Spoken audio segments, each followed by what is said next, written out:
การเข้ากล่ำเนี่ยศรัทธาเข้าสู่ศาลเนี่ยส่วนมากเพิ่นก็จะเข้าตามวัดตามวาเข้าลูกขมูลแต่การเข้าสู่กาเข้ากล่ำเนี่ยเฮาก็ต้องอนุรักษ์ไว้เฮาก็ต้องศึกษาแต่ก่อนเนี่ยอาตมาพระบ่ค่อยได้ศึกษาไปกับไปอย่างอันศรัทธาญาติโยมประเดี๋ยวต้องตื่นมาต้องศึกษาต้องอ่านว่าเปิ้นเข้ากล่ำครูบาอาจารย์เปิ้นเริ่มต้นจากที่ไหนเฮาก็ต้องศึกษามันมีภัยที่จะมาให้เฮาแต่เฮาต้องศึกษาศรัทธาญาติโยมต้องเรียนรู้ต้องศึกษาในตำรับตำราที่ครูบาอาจารย์เปิ้นเขียนไว้เนี่ยว่าไม่มีมิตรสหายใดจะยิ่งใหญ่เกินกว่าความรู้อย่างหมู่เฮาตั้นตาหลายส่งลูกห้ำลูกเฮียนเพราะความรู้อยากให้ลูกเฮามีความรู้เพื่อได้บ่มีภัยได้มาหลอกมานี้เฮาข้อที่สองบ่มีศัตรูใดยิ่งใหญ่เกินกว่าความเจ็บไข้ได้ป่วยเนี่ยข้อที่สองนะศรัทธาญาติโยมมันมีศัตรูใดจะยิ่งใหญ่เกินกว่าบางคนว่าโอ้โหถ้าเป็นศัตรูกับคนนั้นถ้าเป็นศัตรูคนนี้ห้ามไปวัดและห้ามไปทำบุญแหละเนี่ยมันมีศัตรูใดที่ยิ่งใหญ่เกินกว่าความเจ็บไข้ได้ป่วยความเจ็บไข้ได้ป่วยนะเกิดขึ้นกับทุกท่านทุกคนได้ศรัทธาญาติโยมมันมีภัยหลีกพ้นไปได้สักอย่างมันมีภัยหลีกพ้นไปได้สักคนอีพ่ออีแม่บรรดาศรัทธาพ่ออุ้ยแม่อุ้ยพ่อออกแม่ออกเนี่ยครูบาอาจารย์เพิ่นถึงว่าเวลาเฮาสวดมนต์แล้วก็ดีเฮานั่งสมาธิแล้วก็ดีเพิ่นก็จะปากันพิจารณาร่างกายของเฮาเพื่อเป็นที่เฮาฮู้แล้วเฮาจะได้ว่าสิ่งอะไรเกิดขึ้นแล้วเฮาจะได้ฮู้เต้าตันมันศรัทธาญาติโยมพุทธเจ้าเพิ่นจะสอนเฮาแล้วอย่างในบทสวดของทวีขึ้นแก้วนั้นเพิ่นจะเขียนว่าอีละศรัทธาญาติโยมทุกวัดเวลาเปิ้นทำวัดแล้วเปิ้นจะพิจารณาชะลาธรรมโมหิชะลังอนัตติโตเรามีความแก่เป็นธรรมดาเราจะร่วงพ้นความแก่ไปไม่ได้เนี่ยทุกคนเกิดมาแล้วเนี่ยท่านทั้งหลายมันก็จะร่วงพ้นความแก่ไปแม้ว่าเฮามีเงินเป็นล้านเฮาไปตกแต่งเฮาไปยืดไปจักมันก็จะเหี่ยวจะแห้งไปตามสังขารของคนเฮาเพราะคนเฮาเนี่ยจะบรรลุพ้นจากความแก่ไปได้สักคนแม้แต่องค์สมเด็จพระสัมมาสัมพุทธเจ้าเฮายังก็ว่าสามารถที่จะล่วงพ้นไปได้ท่านต้องสังเกตในครั้งพุทธกาลท่านเนาะพ่อของพระเจ้าอยู่หัวเปิ้นพ่อของพระเจ้าอยู่หัวพ่อของพระเจ้าพุทธเจ้าพ่อของพระพุทธเจ้าเฮาเปิ้นเอาเจ้าสายสินทัฏฐานะเอาไว้ในหัวในวางมือออกไปหันสักอย่างเหรอว่ามือหูหันว่าโลกนี้มันมีความเกิดมีความแก่มีความเจ็บมีความดับมือหันสุดท้ายมาลูกเปิ้นไปประพาสต่างนอกไปเอียดต่างนอกเปิ้นไปหันไปกับในสันทะไปหันคนเกิดเปิ้นก็จะถามยะไปหันคนแก่เจ้าสายสินทัฏฐะก็ถามสันทะโอ้สันทะอันนี้ไผเปิ้นเป็นไอ้หยังเนี่ยหลังก้อมหลังนี้แล้วเขาจะเป็นอย่างอี้ก้อยในสันทะเขาโอ้เฮาก็จะต้องเป็นอย่างอี้เฮาจะหนีปะโป้นเนี่ยแต่มาภาพได้ยินครูพุทธสอนไปนะไปปะสักคนเจ็บให้ปะสักคนตายแหมเนี่ยไปหาเพื่อหันคนแต่สินทะก็อย่าถามในสันทะก็อย่าบอกอย่างเนี้ยเพิ่นบอกว่าไม่มีศัตรูใดยิ่งใหญ่เกินกว่าความเจ็บไข้ได้ป่วยเพราะว่าพยาธิธรรมโมหิพยาทิงอนัตติโตเรามีความเจ็บไข้เป็นธรรมดาเราจะร่วงพ้นความเจ็บไข้ไปไม่ได้มันมีภัยที่จะร่วงพ้นไปได้เมื่อเฮาจะมาเป็นอย่างอี้เฮาก็ต้องมันสร้างบุญสร้างกุศลสร้างบุญสร้างกุศลกับเนื้อกับตัวของเฮาเพื่อมันเสียเวลาศรัทธาญาติโยมทั้งหลายยิ่งว่าเดี๋ยวนี้อีพ่ออีแม่ศรัทธาโพวันเวลามันเวยเนี่ยศรัทธาญาติโยมว่าเดี๋ยวนี้จะสิ้นปีละอาตมาภาพก็จะอยู่ศรัทธาเนี่ยพวกปีหน้าไปได้มาปะศรัทธาเหมือนเพราะว่าเข้ากรรม3-4-5 วันเนี่ยแล้วก็สิ้นปีเขาก็จะย่างแห่งกรรมเนี่ยอะไรแบบเริ่มต้นปีพศ2566เพราะฉะนั้นเพิ่นบอกว่าปีเก่าจะล่วงพ้นไปปีพศใหม่จะเข้ามาเนี่ยศรัทธาญาติโยมเขาจะแยกอย่างใดปีเก่าจะล่วงพ้นไปก็ทุกคนนั้นจะต้องประสบกันทุกคนเพื่อว่าปีเก่าจะล่วงพ้นไปว่าเราจะต้องทบทวน ทบทวนชีวิตเฮาศรัทธาญาติโยมทั้งหลายทบทวนว่าโอ้เฮาอยู่ตั้งแต่พศตั้งแต่ต้นพศ2565เนี่ยเฮาจะทบทวนชีวิตเฮาหรอเฮาได้ประกอบอันอย่างไว้พ่องเฮาได้ทำอันอย่างไว้พ่องเฮาต้องทบทวนตัวเก่าทุกวันทุกวันศรัทธาญาติโยมบางคนเนี่ยกับป่วยเวลาบ่ได้ทบทวนชีวิตตัวเก่าแล้วก็มีความทุกข์ความยากความบาดสะอกบาดสบายใจก็จะมาเดือดฮึบตุเจ้าหมอเพราะอย่างเฮาประทบทวนว่าโอ้วันนี้เฮาได้ทำอย่างไว้พ่องอย่างวันนี้อาตมาภาพตื่นมาอาตมาทบทวนเราโอ้วันนี้เฮาได้ไหว้พระนำศรัทธาเฮาก็มีความสุขแล้วหรอความสุขเกิดจากการกระทำและศรัทธาญาติโยมแล้วเฮาต้องทบทวนว่าโอ้เฮาได้เนี่ยอย่างพ่องเฮาแยกการเฮาปฏิติเฮาปฏิท่านติดเนี่ยเฮาก็ทบทวนโอ้เป็นเพราะอะไรอย่างมาถึงติดอย่างอี้เพราะอะไรอย่างเขาถึงจ้างเฮาไปเขาอย่างโดดเฮาต้องทบทวนเอาสองเฮาต้องทิ้งทวนท่านทั้งหลายทิ้งทวนคือหมายความว่าจะได้ศรัทธาจะทิ้งไม่ใช่ว่าบ่เนี่ยสักอย่างนะปีนึงกูบ่เนี่ย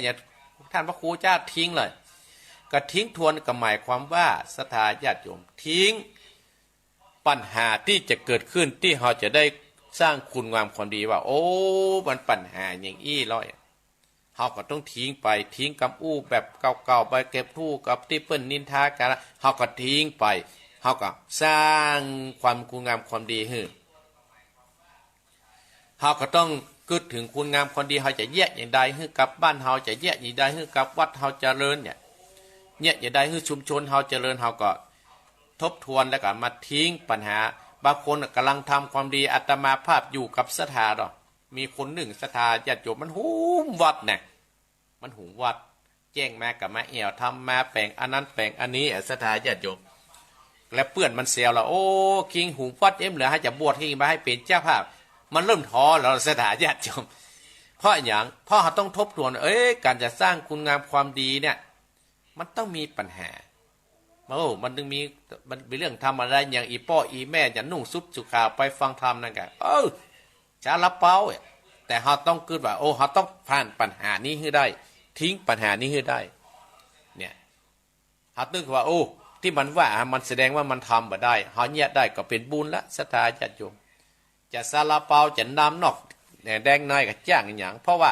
เปิ้นเอาปัจจุบันเป็นที่ตั้งอีพ่ออีแม่เนี่ยเปิ้นว่าแล้วเราก็ต้องทดแทนศรัทธาญาติโยมทดแทนที่มันขาดไปที่มันวิตไปเนี่ยเราต้องทดแทนละเราต้องมาเสียเวลาที่เราต้องทำละต้องรีบทำทดแทนเพราะว่ากาตะเวลานี่อีพ่ออีแม่บรรดาศรัทธาญาติโยมมันโวยเหรอ มันโวยเอาหน่อยป้อปตานอย่าอาตมาภาพตื่นเมื่อกี้เอาหน่อยป้อปตานหน่อยละศรัทธาญาติโยมเนี่ยเพิ่นบอกว่าไม่มีศัตรูใดจะยิ่งใหญ่เกินกว่าความเจ็บไข้ได้ป่วยข้อที่สามไม่มีความรักใดจะยิ่งใหญ่เกินกว่าความฮักของพ่อของแม่เนี่ยข้อที่สามไม่มีความฮักใดจะยิ่งใหญ่เกินกว่าความฮักของพ่อของแม่ความฮักของพ่อของแม่เนี่ยศรัทธาญาติโยมมันใหญ่มันสูงมันนักหนาปาป้านศรัทธาญาติโยมมันบางคนก็เข้าใจว่าลูกเขาฮักเขากว่านี้ความฮักของพ่อลูกจะไปอยู่ที่ใดก็ตามจะไปอยู่ที่ไหนอยู่ห้านอยู่นี่ลูกพ่อแม่เนี่ยจะเป็นห่วงหาอาทรลูกเต้าศรัทธาญาติโยมจะเป็นห่วงลูกเต้าลูกว่าจะอยู่จะได้กินอย่างใดบางคนเนี่ยบ่ฮักพ่อฮักแม่ก็มีเพื่อนถึงบอกว่า เฮาเนี่ยสมควรมันมีคำอู้ครูบาอาจารย์ตนถึงอาตมาภาพพอจำนึกได้อยู่นึกถึงพ่อแม่เฮาควรจะเชื่อชูว่าเนยบ่พักลักบ่ลวงห่วงบ่เลิกเบิกบ่คิดไต่แทนได้พิษบ่แค้นเนี่ยพ่อแม่ของเฮาเนยบ่พักฮักบ่ลวงห่วงบ่เลิกเบิกบ่คิดไต่แทนได้พิษบ่แค้นเนี่ยพ่อแม่เฮาเนี่ยศรัทธาญาติโยมเนยประพักคออีพ่ออีแม่เพื่อทำงานเลี้ยงเฮามาเนี่ยศรัทธาญาติโยม แม้นว่าเฮาจะเอาลูกเอาผัวเฮาจะแต่งงานไปพ่อแม่ก็ยังทำงานส่งให้เฮากินให้เฮาอยู่เหนื่อยประพักทำงานเลี้ยงเฮามาแต่ลูกบางคนเนี่ยทำงานบ่ได้เลี้ยงพ่อบ่ได้เลี้ยงแม่นะบ่ได้ซื้อเสื้อบ่ได้ซื้อผ้าบ่ได้อย่างสักอย่างคือพ่อของแม่โอ้พ่อแม่เนี่ยลูกไปอยู่ที่ไหนก็ยังส่งข้าวส่งของให้กินอยู่แต่ลูกเฮาเนี่ยบ่ค่อยมีเนี่ยเหนื่อยประพักลักบ่ลวง ลักบ่ลวงสถาจะเปิ้นฮักจริงลักบ่ลวงฮักจริงโดยมันมีเกียรติแต่เปิ้นฮักจริงสถาญาติโยมเปิ้นตึงบ่จุบ่หลอกบ่ลวงเฮาห่วงบ่เลิกแม้นว่าเฮาจะอยู่ที่ไหนก็เปิ้นเป็นหัวใจของพ่อของแม่หรอจะอยู่เมืองนอกก็ดีจะอยู่ตัวเวียงในเชียงใหม่ก็ดีลักห่วงบ่เลิกจะห่วงหาอาทรนั่นน่ะเบิกประคิดหันว่าลูกหลานตานเต้าจะมาเอาสตางค์เนี่ยสถาญาติโยมพ่อแม่เนี่ยลูกมาเบิกนะเปิ้นนึกบ่คิดดอกคิดดวงแต่เฮาไปเอาของพ่อของเฮาไปพ่อแม่ไปเบิกบางคนยังคิดดอกคิดดวงของอีพ่ออีแม่ก็มีนะสถาญาติโยมเนาะเบิกประคิด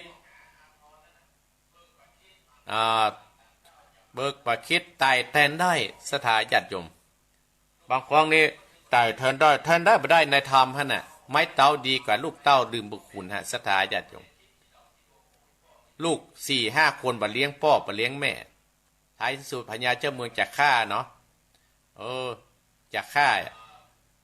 าถึงนี้ก็พ่อเนี่ยก็เลยตอบแทนแฮะพญาเจ้าเมืองจึงป่วยเข้าไปพิษบักแค้นคือให้อภัยลูกเสมอสถาญาติโยมพิษบักแค้นน่ะให้อภัยลูกเสมออันเนี้ยเพิ่นบอกว่าไม่มีความรักใดยิ่งใหญ่เกินกว่าความรักของพ่อของแม่ไม่มีคุณงามความดีที่จะยิ่งใหญ่เกินกว่าความกตัญญูกตวิธีที่อาตมาอู้ตะกี้เนี่ยเฮาจะไปส่งเข้าให้วัดกูวันเฮาจะเอาเงินเฮาจะสร้างคุณงามความดีตามบ้านเฮาอย่างดีแต่เฮาบ่มีความกตัญญูต่อพ่อต่อแม่นี่ก็มันก็บ่เป็นบุญนะสถาญาติโยมพ่อแม่น่ะคือพระอรหันต์องค์แรกของเฮาจะต้องดูแลพ่อแม่เฮาให้ดีที่สุดสถาญาติโยมให้ดูดีที่สุดอีพ่ออีแม่อันนี้เพิ่นว่าไม่มีคุณงามความดีใดยิ่งใหญ่เกินกว่าความกตัญญูมันมีอำนาจใดยิ่งใหญ่เกินกว่ากฎแห่งกรรมเนี่ยมันมีอำนาจใดที่จะยิ่งใหญ่บางคนก็โอ้กูมีอำนาจละกวนนี้ละแต่กฎแห่งกรรมน่ะมันตามเฮาสถาญาติโยมบุญคุณเฮายังสามารถทดแทนได้แต่กฎแห่งกรรมนะเฮาหนีปะปุ้นกรรมของคนเฮาเนี่ยมีกันคู่คนภายจะหลีกเลี่ยงหนีกรรมปะปุ้นสักคนนะสถาญาติโยมเนี่ยว่าสัจจะชีวิตมี5อย่างหนึ่งไม่มีมิตรใดสหายใดจะยิ่งใจเกินกว่าความรู้เพราะฉะนั้นเราต้องศึกษาหาความรู้2ไม่มีศัตรูใดจะยิ่งไกลเกินกว่าความเจ็บไข้ได้ป่วย3ไม่มีความรักใดจะยิ่งใหญ่เกินกว่าความฮักของพ่อของแม่4ไม่มีคุณงามความดีใดจะยิ่งใหญ่เกินกว่าความกตัญญูกตเวที5ไม่มีอำนาจใดจะยิ่งใหญ่เกินกว่ากฎแห่งกรรมเนี่ย5อย่างนะเฮาหนีบ่พ้นสักอย่างสถาญาติโยมเนี่ยเฮาจะเสี่ยงปีเฮากับพิจารณาให้ดีเวลามันบ่รอท่าไผ่สถาญาติโยมโบราณครูบาอาจารย์เพิ่นถึงสอนไว้หรอสถาญาติโยมโบราณครูบาอาจารย์สอนไว้ว่าบดีร่วมวงคนจ้องจับผิดบดีผูกมิตรกับคนอู้บ่ดีนะเขาจะสร้างคุณงามคนนี้ไม่จะมีคนอู้บ่ดีหรอกบดีคุกคีกับคนชอบอิจฉาบดีคบหาคนแหลงน้ำใจบดีอยู่ใกล้คนเห็นแก่ตัวโบราณครูบาอาจารย์เพื่อจะสอนเฮาจะเอี้ยล้ออีพ่ออีแม่เพิ่นว่าบดีร่วมวงคนจ้องจับผิดคนจ้องจับผิดเฮาบ่ต้องอยู่ใกล้บดีผูกมิตรกับคนอู้บ่ดีไผที่อู้บ่ดีเฮาบ่ต้องอยู่ใกล้เพิ่นทำความดีไปจิไปยิ้มเพิ่นและสถาญาติโยมตัวทำบัดได้ก็ยังไปหนีเพิ่นอยู่เนาะบดีคุกคีกับคนชอบอิจฉาเฮาบดีคบหาคนแรงน้ำใจบดีอยู่ใกล้คนเห็นแก่ตัวเนี่ยค รูบาอาจารย์ผู้หนึ่งสอนเฮาไว้จะอี้เหรอเนี่ยอาตมาภาพก็เลย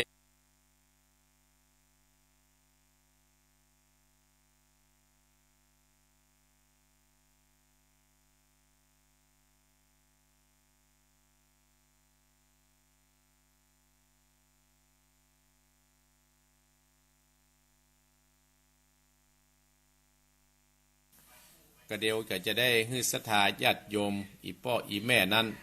ได้อู้ได้จ่ากับอาตมาภาพว่าไผจะอู้ไผจะจ้าเนาะว่าจะหลอยพอมันหลอยมาได้ศรัทธาญาติโยมเนาะหลอยพอก่อนเนาะว่าหลอยพอไผนี้พ่องโยมศิรินทิพย์เข้ามาโยมศิรินทิพย์เข้ามาพออาตมาฟังอาตมาขออนุโมทนาเน้อผ่านมาแค่ให้แล้วก็โยมใส่โพนกันทยวงอนุโมทนาสาธุโยมลุ่งละพินกันทาสีอนุโมทนาสาธุโยมบุญเรืองชัยเงินอนุโมทนาสาธุโยมแม่จันเพนคำโพธาอนุโมทนาสาธุเน้อบุญรักษาก็ได้ฟังธรรมได้แม่เน้อบุญรักษาเน้อยังได้บอกเปิดปโทมันหาศรัทธาญาติโยมอันหนักเอามาใหม่เน้อศรัทธาญาติโยมสมาธิอาตมาต่ำใส่08288572225โทรกระโทรโทรกระโทรใครจะโทรกระโทรเปิดโอกาสแต่กี้โทรมากรรมอาตมาคือโทรแล้วนะอาตมาคือโทรแล้วแต่กี้โทรมาโยมใส่ปนกันทะยวงถ้าบัดโทรมาอาตมาจะว่าไม่ไปเรื่อยโยมบุญเรืองชัยเงินโยมแม่จันเพนอนุโมทนาสาธุได้ฟังธรรมได้แม่เน้อนี่ปล่อยมันเด้อโยมยังมาที่เก่า สายแรกเจริญปอนนมัสการเจ้าจากหลังการแม่สาวอำเภอแม่อายเจ้าแม่จันโสมเจ้าว่ามาโทรกันเนาะโทรเลยฝางนึกโทรแล้ววันนี้อยู่เมืองเนี่ยรีบกอบรีบโกยรีบพอรีบพายตลาดจะไว้สายบัวจะหนาววันนี้ได้ฟังคำอธิบายอย่างน่าผู้ได้ความโหนักก็ได้จะท่าฟังธรรมอยู่เด้อเจ้าเจริญพรได้แม่เน้อบุญรักษาเจริญพรสายต่อไปเจริญพรแม่ยังขันแก้วเจ้าแม่ขันแก้วป้นกันเนาะลีป่ะเนาะเจ้าแม่ได้ฟังนะการประเด็นเนี่ยฟังถึงเมื่อกี่ปีแล้วเจ้าเปิดสถานีเจ้าได้บุญรักษาได้ฟังธรรมเนอะหมอกเมืองเนอะหมอกเมืองบุกหนึ่งเงาเนอะแม่เนอะจะเต้นให้แม่ขันแก้วฟังเต็มที่เนอะบุญรักษาแม่ขันแก้วเนอะจะเลินไปสายต่อไปแม่ขันแก้วปวดอยู่ปลีเจริญปอนจากไรศาสตร์เจ้าท่านพระครูแม่สีทอนแม่สีทอนว่าจะได้วันนี้มาคนเดียวเนี่ยใช้ประการวันนี้หนาวกว่าท่านพระครูอากาศพอจำลอม คนเท่าไหวยังหรอแม่สีแม่น่ะแม่สีอันนั้นแม่ก็หายไปเลยแม่สาวรับไปหน่ะมูนี่มานโทรมาเนี่ยแม่สาวรับค่ะวันนี้มันไปฟังธรรมค่ะเปิดตาเจ้าวันเพิ่นเอาบุญไปเต็มที่เนาะเอาเต็มที่ได้ปานนั้นเหรอมันใกล้บ้านปานนั้นยินดีเนอะเพิ่นเพิ่นว่าตุเพิ่นห้องหาแล้วเนอะจะเลินปอนแม่เนอได้ขอบควรแล้วเนอเจ้าเจริญปอนสายต่อปอเจริญปอนพ่อบุญมีเมืองกลางว่าจะได้สัดเจนเดี๋ยวฟังธรรมต่อนะปอนเนอขอบคุณนะขอบคุณหลายๆเอาสายต่อไปปอบุญมีเจริญปอนสายหนักเนี่ยไม่ได้บอกเบอร์เลยเนี่ยป้อย่างตลอดบุญฝานพระโลคอเสาหินฝางครับเนี่ยมึงฝางมาแหงแล้วป้าน้อยบุญปานลึงมันออกกับประจำกับพวกมันได้กันหน้ากะก็ได้ปีหน้าได้ปะกันก่อนฮะป้าน้อยบุญปานฝางบุญรักษาปอเนอรักษาสุขภาพด้วยแม่ด้วยเนอ บายมีความสุขความเจริญเนอะ บุญรักษาเจริญพรนะปอเนอ ครับผมขับไว้สาครับผม สายต่อไปโอ้มหนาสายหนาแน่นไม่ได้บอกว่าเจริญพร จ้าท่านพระครูแม่บุพัฒน์ไม่ทราบตอนเดินเจ้า แม่บัวคำกะ พัดแม่บุพัฒน์ แม่บัวพัดชัยประการแม่ก็ แม่บุพัฒน์ปูดานบ้านเพิ่งแจ้งสมมติแม่ศูนย์เจ้า โอ้แม่ศูนย์ไม่งอนบ่เนาะแม่เนาะ แม่ศูนย์ไม่ใช่แม่ศูนย์มันจะไม่งอนแม่ศูนย์มันเหนือไม่งอนหน่อย ฝางแม่บัวพัดฝางไม่ศูนย์เนาะ กัดสินนะเจ้า ขอบคุณนะแม่ฟังไทยต่อไปเนอฟังธรรมนะแม่เนอแม่บัวพัด ว่ามันไม่ได้ฟังสันได้ ได้ฟังเนอแม่เนอ พาตัวว่าจานนะเจ้า จะเลินปอนแม่บัวพัดปุ้นแม่ศูนย์ฝางอาตมาเคยหันเหมือนกันนะเจริญปอน แม่สาเจ้าท่านพระครู แม่ยัง แม่ไข่แก้ววงคำโทรมาจากบ้านบก5ตำบลนครศรีดีอำเภอตะซางเจ้า อีกกะบอกอย่างอีกอะเนาะลำปูนเฮ้ย เจ้าแม่ห้ามกันเทศกันเนอ ขอบคุณอันเนอแม่ไข่แก้วเนอ ของแม่วันที่24ต้นมาคือมาวันละ แม่ไข่แก้วครับกันเทศตอนนี้เลยนะ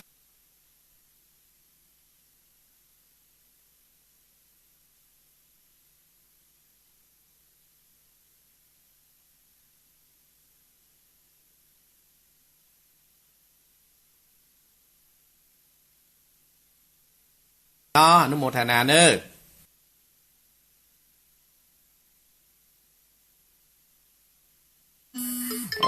เจริญปอน กราบไหว้แขกแก้วท่านพระครูแม่สุเกียรติศิลพรสิทธิ์เตี้ยแม่ห้องกระปูนเด้อโอ้ได้ไหวพระได้นี่ตัวท่านพระครูอย่าฟังธรรมก็ท่านพระครูอยู่เด้อเจ้า เจริญปอนนะแม่เนอก ราบไหว้แขกเด้อสาธุท่านพระครูเจ้า เจริญปอนเอาวิทยุไทยดับสายต่อไปใครปะต้องโทรประตังเครื่องใหญ่เนอะสายต่อไปเจริญปอนว่าได้ ทำตับเต่าเจ้า ทำตับแถวว่าไปผิดแม่ผ่านแม่บัวผ่านเนาะ เจ้าแม่แล้วเจ้า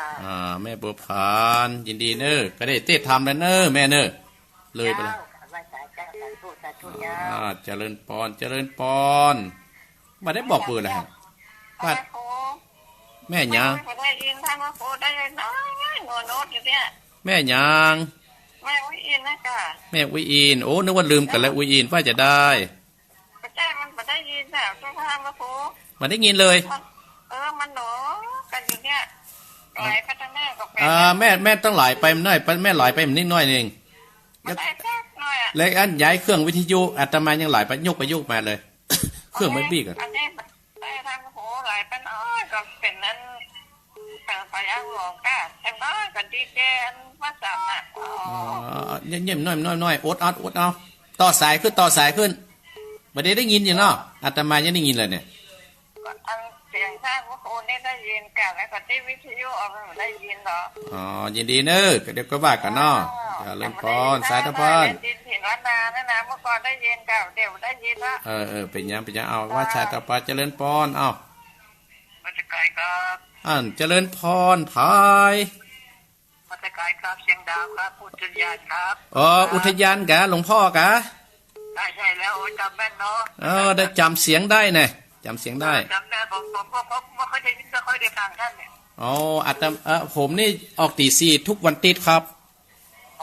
ถึง6 โมง จะออกผลแล้ว จะไปบิณฑบาตหรือยัง ยังน่าจะออกแล้ว ไปบินแถวไหนหลวงพ่อบินแถวไหน เชียงดาวอะ เจียงดาว ตลาดอะ ตลาดเนาะอนุโมทนาสาธุได้ปังมีว่าจะแวะไปหานะ อุทยานนะครับ มาที่การครับ เจริญขอบคุณนะครับครับเอาหลวงพ่อกับฟังหัน โอ้ยสาเจ้า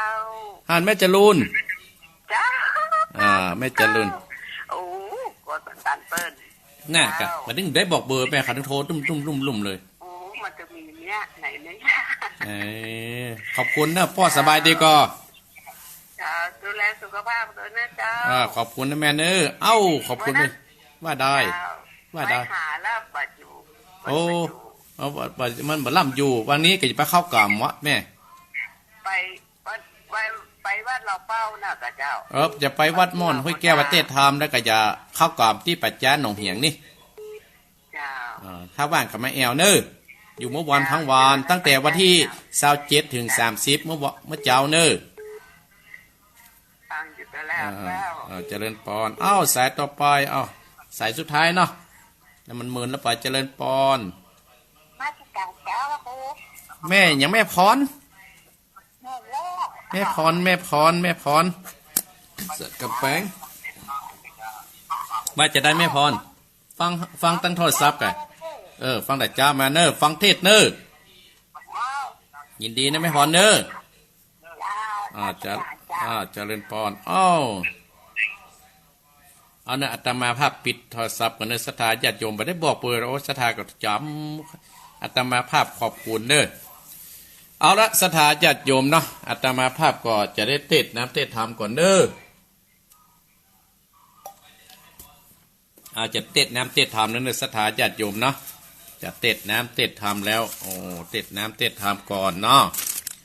วันนี้ธรรมมีชื่อว่าหมอกมุงเมืองผูกที่1เป็นธรรมสอนโดยมีท่านพระครูโอภาสคณาปานเรียบเรียงเหมาะที่จะเทศให้กับศรัทธาญาติโยมร้านธนาทองการพิมพ์เป็นผู้พิมพ์จำหน่ายศรัทธาญาติโยมเจ้าภาพวันนี้ก็หมายมีพ่อสมศักดิ์แม่เพนนายอเนกชัยกาวินและแม่จันเพนคำโพธาเจียงใหม่และแม่ไข่แก้วแม่ไข่แก้วเนอที่โทรมาได้กี้อยู่ลับปูนอนุโมทนาวันเกิดของแม่อุ้ยไข่แก้วขอให้ผ่านมาแล้วก็ขอให้บุญกรรมบุญจูนทำหมอกมือทำสอนผูกนี้จงไปเป็นเกาะแก้วไข่คำปุกอำสัมเพื่อสายยังตัวของแม่ไข่แก้วนั้นให้อยู่ดีมีสุขขาดแคล้วและปลอดภัยแม่ไข่แก้วพวงคำเนอก็ให้อยู่ดีมีสุขอยู่กับลูกกับหลานให้สุขภาพสมบูรณ์จะไม่ได้เจ็บหัวเข่าจะไม่ได้เมื่อยได้ไข้อยู่กับลูกกับหลานอยู่กับขึ้นสีขาวหาไปมันเมินเนอะและอนุโมทนากับป้อสมศักดิ์แม่เพนตานไปให้กับป้อน้อยปานแม่เงินและนายอเด็กชัยกวินตานไปหายังป้อสอนชัยและเจ้าภาพก็คือแม่จันเพนคำโพธาเจียงใหม่ตานไปให้กับป้อเกิดแม่เกิดเจ้ากรรมในเวรเทวบุตรเทวดาต่อไปทำพวกนี้จะยาวหน่อยเนื้อศรัทธาญาติโยมเนาะเอาละศรัทธาญาติโยมตี50 นาทีแล้วเนื้ออาตมาภาพก็จะขอฉันน้ำสักเล็กสักน้อยให้ขอจุ่มเสียก่อนแล้วจะเทศธรรมเนอ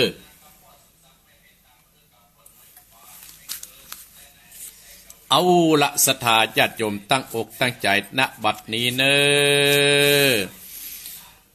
นะโม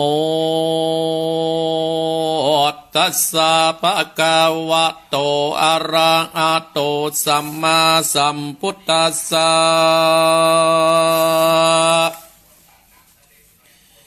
อิ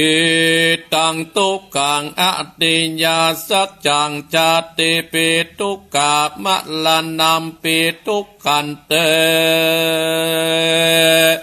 สัทธโวดุลาสะโพธิสัตว์ตั้งหลายตั้งยิ่งใจมวลหมู่อันนั่งโยดดาฟังพุทธวจนางจุงตั้งใจฟังคำสอนแจ้งเป็นที่สอนใจจุงตั้งโสใจฟังตามสาตานิวิทโยสาละกันสาละการเหมือนดังอันมาใส่ในใจตัวท่านตั้งหลายอันอาหารตั้งการนั้นเล่าก็ได้เสาะหามันเหมือนกันจากจำเริญในศีลธรรมปัจเจ้าก็มีเวลาน้อยแต่เล่าอย่าได้เป่าเสียสูญปากันกัดตามบนเวลาน้อยใจจังห้อยต่างบาปมาลวงลายกำหนดหมายแจ้งตีอันโลกนี้เป็นสัจจังตามที่พุทธเจ้ากล่าวไว้ว่าโลกกลุ่มตายก็มีทุกข์ดังนาเป็นทุกข์จาลาเท่าแก่เป็นทุกข์เมื่อมีพยาธิมาเบียดเบียนทุกข์เววนตายเกิดบ่เป็นที่ประเสริฐและนาก็มีพระนิพพานส่องแจ้งตามพระจริงแสงเตสัตนากติกาไปนานิและนาปะโอทุกกะอะยังกะโยอันว่าความทุกข์ทั้งหลาย ในโลกแสนทุกโศกเวทนาคือกิเลสตัณหาตัวอวิชชาปาเกิดเป็นที่กำเนิดทุกข์ตั้งหลายมีมากมายหลายหมู่ตัณหามีอยู่สัมประการคือกามตัณหาความปรารถนากายได้เอาใจไฟตั้งติงามตัณหาตัวนี้ติดตามบ่หยุดบ่หย่อนบ่หูจักพักผ่อนวันยามติดตามรูปปตามปัญจขันธ์ตั้งหา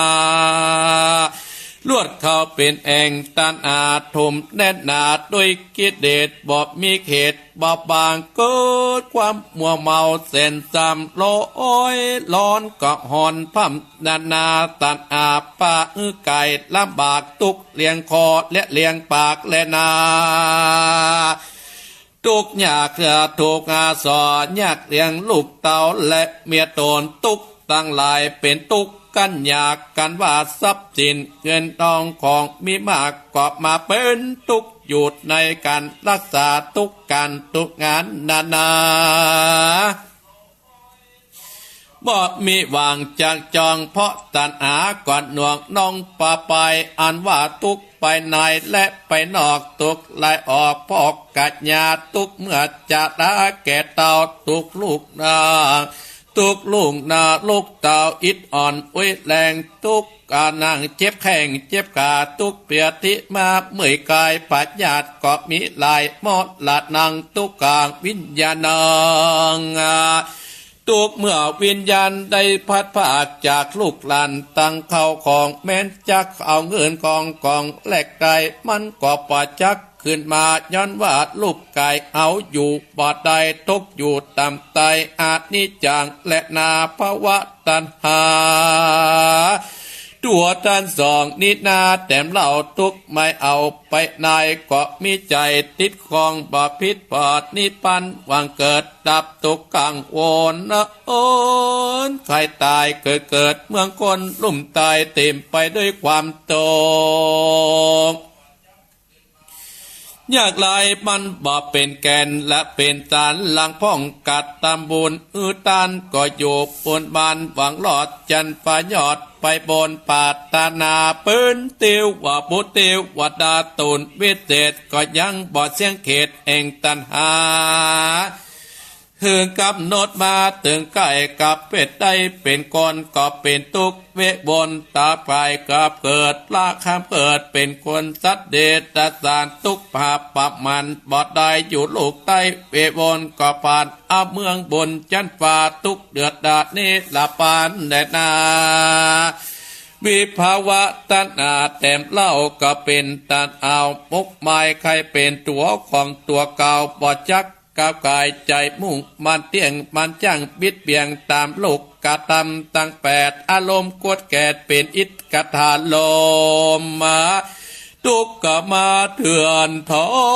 งอารมณ์บอดีมาถูกต้องใจมันจ้องกองยินดีมีแต่ใต้ลงเกตเหล่านี้มีใจความสุขมีเต้าอันก็เพื่อมีอวิชชาพุกอามมาสุตตาธรรมังปัญญาบะอันตำอันประเสริฐหลังเตื้อก็ตุกน้อยเกิดอามาตุกแน่นหนาจับมาเป็นอันจอมอันนาตายเสียดีกว่ามีแต่โลกนาและอายังเมเข้าใจว่าตายเป็นผีดับไว้มวยมาจากจอดบอกก็เกิดไปโลนเข้าใจว่าโลกสับสูญเสียเปล่าวิภาวะตัณหานี่เล่าบ่ผิดแบบเปล่าอุจเสติตะโกตัณหาปะโลเกิดเป็นตุกไม่เดือดและนาตัวตัณหาและอภิชามันบอกกาดแก้วบ่พ้นจากบ่วงแองโอคะวัตตะสงสารบ่อ่านนิปันโดยง่ายย่อมเวียนไว้แต่เกิดสัพพุดิสาตั้งหลายศรัทธา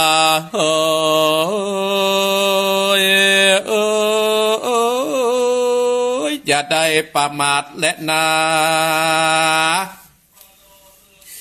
จุงปาการหาโอกาสบำเพ็ญตำบลอันเป็นกุลไปนาตั้งอยู่ในสิทธา8ประการบอดีจากตันไปอย่าขาดจักปนจากอำนาจบ่วงหมายยามานอย่าตุกในสงสารและประมาณบอดใดตุกกลับมาเลี้ยงคอเลี้ยงใสวานนา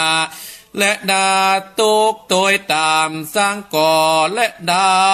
ต้านตั้งหลายเฮ้ยกลับมาเป็นตุกและนาบ่หูเบ็ดนากะไก่ลังเตื้อตุกนานาทุกใจด้วยเมียลูกเต่าทุกอาบไม้ตัวมาสมบัติบอดตันก็วิดขาดกัสมาเป็นปญาติมาเบียดเบียนตนทุกเววนกับลูกหลานตันเต่าแอมอยู่ปอบดูตามแบบเป่าที่สั่งสอดมาเป็นคนอันตาปานเก่งกาจจ้างไปขายนาพ่อแม่พี่น้อง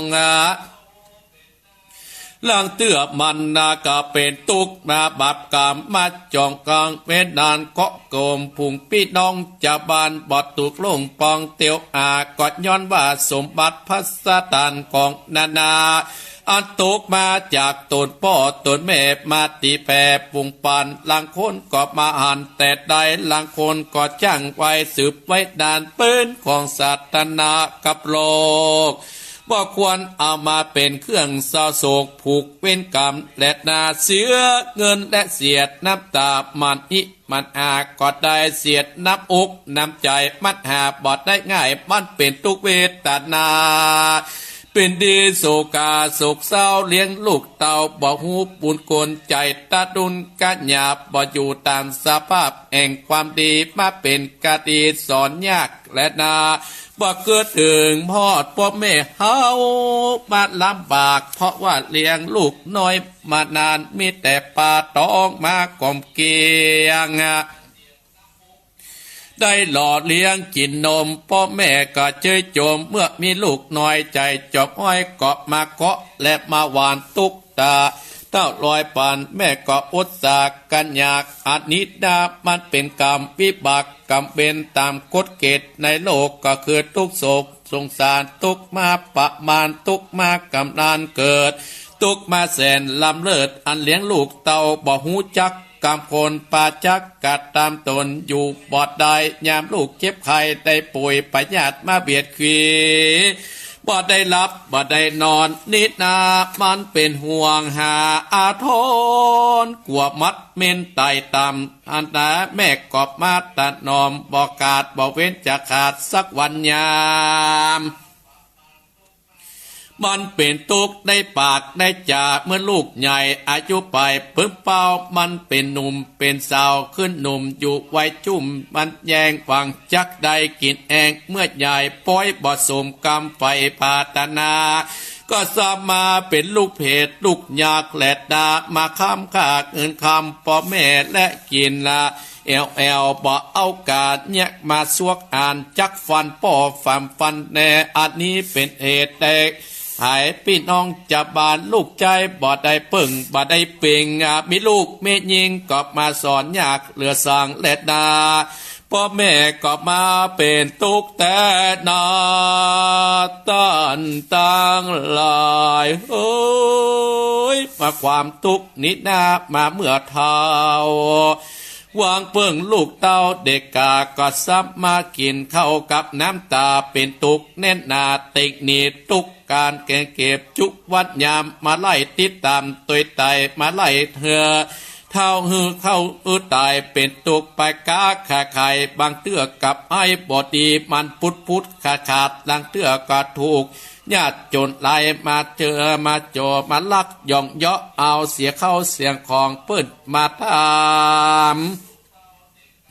แกงเสียเข้าเสียกองรีปองลวงลายเอาไปขายแล้วบ่พริกบ่ปอกแตนตื่นลังเตื้อก็มายืมไปจ่ายคนจ้าลายเอาไปกินเป็นตุกมาวินปั่นปลาตุกเป็นขี้ขาย้อนตันอาสาสะโล อันว่าสงสารเฮ้ยมันเป็นมันบ่เคยเป็นแก่นแก้วบ่หือแล้วในตั้งใจควันที่ปุ่งวางใจตอดเอาตัวเข้าสู่จอดนิพพานหลังคนมีปัญญาตานบ่มีปัญญาไม่บอดเขาว่าความสุขกว่าความสุขเมืองคนก็ปะกลไปจมอยู่ในกิเลสรังเกตเมิดไปปะทามมาทุกตาลำตำจะเป็นขี้ข้าแห่งความม่วนงันสันเราอยู่กับกันพนันขันต่อและโจนไก่กัดปากเงินคำตลาดเต้าได้กอบบ่อกุ้มเล็ดนาบางคนก็ไปเล่นตังไพ่และไฮโลนิดนากินแอลบ่ฮู้คืนวานย้อนว่าบ่อ่านหันแต่ความม่วนปันสันเราบ่เกิดถึงลูกเต่าและเมียโตนเอาใจปะวนตัวเก่าตันละเล่าถึงปาดแต่นจองทรัพย์สินเงินทองและนากอบบ่ได้ปองเดือดใจเอามาจับนำฝากไว้ก็ซ้ำมากลายเป็นดอกเบียดอดบันงามเข้าของติดตามตัวไตจักอ่านไล่ดอกไม้ทมทองมันก็กองเต็มก็เอาไล่ฮือเป็นไล่ฮือเจ้ามันนี่สักมาเป็นตุกขีดเหลือลายความตุกนี้นะมันก็เป็นตุกเอามาในคอกสงสารบอกควรเอามาปะใส่จุงดีก็ให้เส้นวาเล็ดนาตุกเอาไม่ก็กำก็ย้อนพ่อไม่ต้องจับปุ่มอยากเล่นกวนกินเหล้าสุราตั้งไฮโลและเฮโรอีนยาบ้าก็อย่าได้มาไกลสังคำสังการตัวเก่าปะไม้อวยแรงฮือตับแห่งวิปราชก็มาเข้าอำนาจแห่งตันอามัวไปพิษและไปจ่อประกอบการงานเอวเล่นอย่าไปลักของเก่าหนุนกิจเองเป็นติดละแวงของพี่น้องเจ้าบ้านอันนี้มันก็เป็นตุกแหลดนาเพื่อตาลามเข้ากรรมวิบากจากลากป้าไปก็มาดังแต่ไก่ดวงตาวควันรีบปาตัวออกจะหนีเป็นข้อติหลังและนาอันถูกกงกลางมัดแข้งและมัดขามันเป็นวิบากของพ่อแม่และนาตั้นต่างหลายเฮ้ยจุคนนะก็เหมือนตัวนอนใจบอนขี้อัตตติเป็นสวรรค์มันสุขสานเองมันนาติบะวิจิจุมโนวิบากเก่ามาตอมบ่ได้เจอจมในโลกมันก็เป็นทุกข์เจละเจและดาดิละทุกขังมันบ่เป็นที่สุดที่เสียนดามพระเตเตสัตนาไขคิยามุนลาจากตันอาทุกนั้นการอยู่กะว่ากับ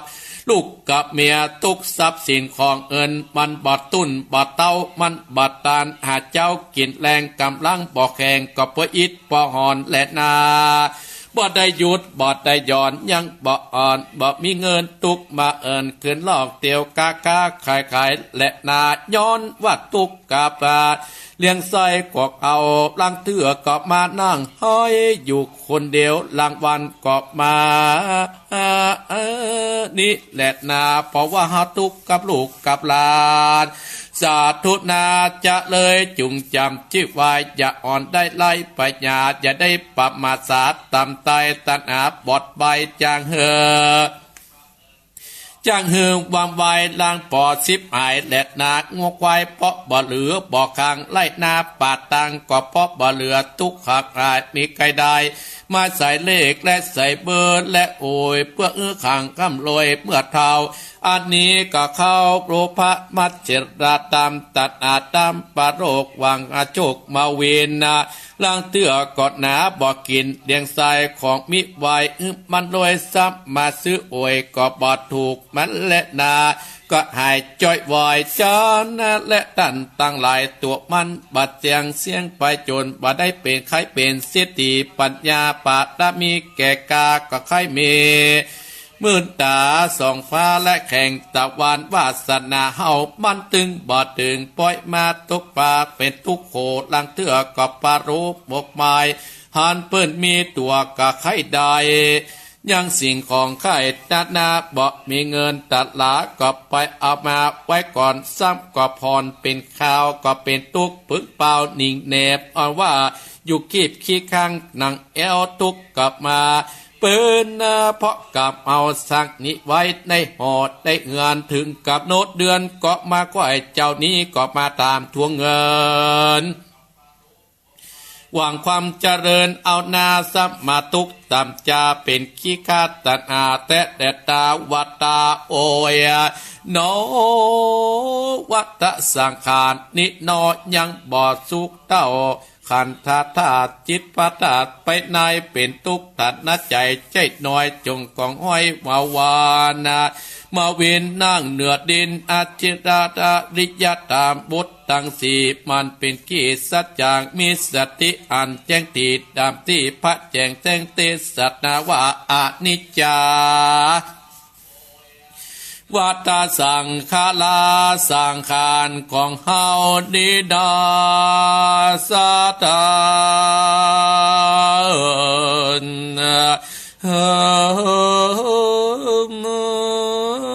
นินามันบ่เตียงอุปัตตวธรรมมิโน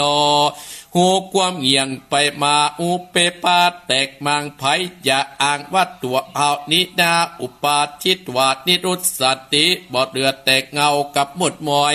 สังขารกับปัตตเวเตสังอุปัสสโมสุโขความสุขเที่ยงแต่ดีคือนิพพานเวียงแก้ว